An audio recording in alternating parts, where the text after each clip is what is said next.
here are the other individuals in this particular series. Yes, whatever the heck. Work our way down to another edition. AJ Styles, which I really enjoy. The Young Bucks. And we have the Bomb Squad 4 live. Alright, we're in the top row of the second telephone case. What is up, the Bomb Squad? This is Don the Bomb, and I am back for a long-awaited, long overdue wrestling figure unboxing and review.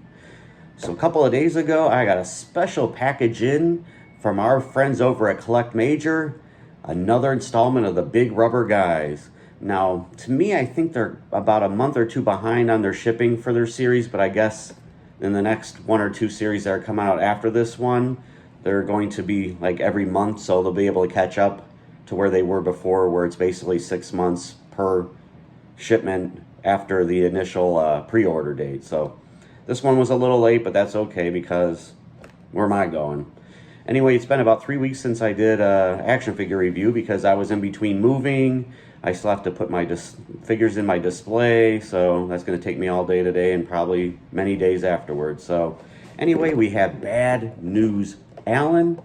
Most people know him better as Bad News Brown, but you know, WWE licensed stuff, you know, you have to tiptoe around the copyright and trademarks and stuff. So the Rock and Roll Express were also in this series, but I did not get them yet. I'm going to play the long game, wait for the prices to drop down somewhere like on Big Bad Toy Store or maybe even Collect Major themselves or even Ringside Collectibles. So, but right now I did get a must in my LJN collection, and that's Bad News Brown / Allen.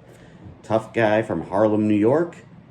He was around in the WWF probably around 1987, 88, in that time frame, and really didn't lose too much. He was pretty much a top heel, even though he never did receive any title. We actually didn't get any titles, so. But here we go. There are all the other wrestlers that have come out in this line.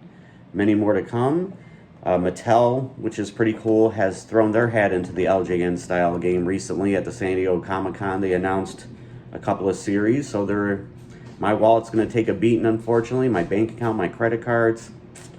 I don't know, hard times for money, but it is what it is. You know, when you collect, you collect.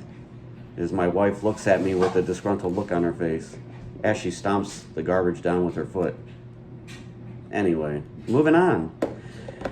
Oh, also, too, for anybody interested, one of the funniest job matches I seen had Bad News Brown. He beat up on a guy named Steve Reeves. And Vince McMahon, who's supposed to be a babyface commentator, is actually making fun of that Steve Reeves, the jobber guy, his physique the whole time, while Jesse's actually trying to make fun of Vince. So it was pretty funny. Anyway, Bad News Brown. And like I said, there we go there. Big Rubber Guys.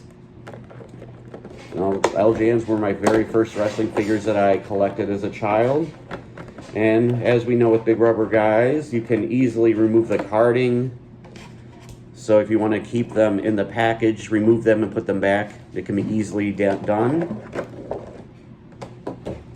Oh, actually, and here's the nice artwork that they do there, that they're accustomed to. All right, let's get them out of here. And first of all, he came with a little sewer rat. Kind of as a tribute to his match at WrestleMania. I think it was WrestleMania. Either WrestleMania or SummerSlam with Jake the Snake Roberts, who brought Damien to the ring. And this was what Bad News Brown brought, a sewer rat. Very, very interesting. Always good to have a little accessory here. You can throw them with whatever line you want. All right, the main event star here, Bad News Allen, Bad News Brown, signature fisted pose. Guy never really smiled. That's captured perfectly there with no smile. Signature black trunks, knee pads, and boots. Yeah, definitely a lot of nostalgia here with the LJNs.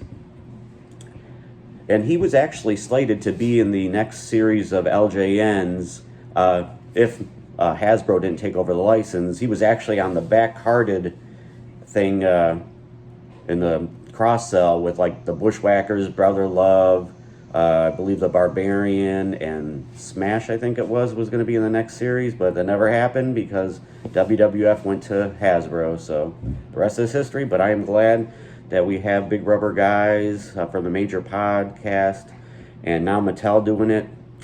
Yeah, but the money in the room is going to be a problem for me. Anyway, no articulation to go over here. That's all right. These, if you remember as a kid playing with LJNs, you really didn't care about articulation quite yet because these things just took a beat and you just beat them up, and they didn't break unless someone bit their fingers off like my brother did. Hey, it's what it is. But for some original LJN comparisons, here is someone he feuded with quite frequently in WWF back in the day, Rowdy Piper. See, scaling looks pretty good. Whoa, hate to see that. And then the genius Lanny Poffo, the world's smartest man. There we go there. So, at the end of the day, a well-needed representation in the LJN collection. Bad News Allen, Bad News Brown. If I was to rate this figure, which I'm going to do right now, I'd definitely give him a solid 9 out of 10. And there's his little buddy, so... All right, the Bomb Squad. And if you're not already a member of the Bomb Squad, what are you waiting for? What are you doing? Subscribe, or I'm going to get Bad News Brown after your asses. And he's going to do it Harlem style. And until the next one, remember this. All that glitter isn't gold. Don the Bomb, I'm out of here.